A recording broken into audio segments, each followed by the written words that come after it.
داهی صلح آفرین. نام نیکت مونده در تاریخ گیتی جاویدان. از تفاخر سرفرازد میلتت بر آسمان. مهر تو بگرفته معوا در دل پیر و جوان.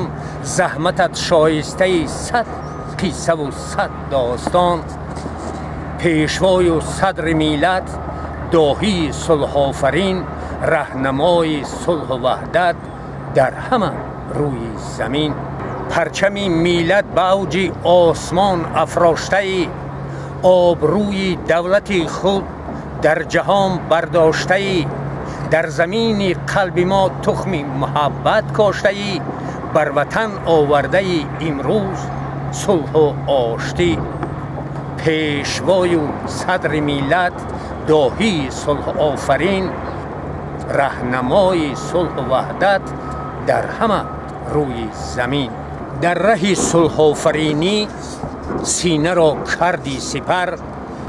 ملتی پرکنده را بخشیدی از نو بال و پر. دشمنان را دوست کردی دوستان را دوستتر.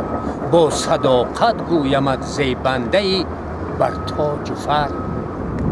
پیشوای و صدر میلت داهی صلح آفرین. راهنمای صلح و وحدت در همه روی زمین. از عدالت کرده ای امروز کاخ استوار. در سخاوت نام تو ماند به عالم یادگار. مملکت از همتت هر لحظه در اوج و برار. هر کلامت را نماییم از برای خود شعار. پیشوای و صدر میلت داهی صلح آفرین. راهنمای صلح و وحدت در همه روی زمین. تا ابد ما را به سر دست توانای تو باد. روشنی بخشی رهی ما چشم بینای تو باد. پرنشاط و با ظفر امروز فردای تو باد. از شراب مهر ما لبریز مینای تو باد. پیشوای و صدر میلت داهی صلح آفرین.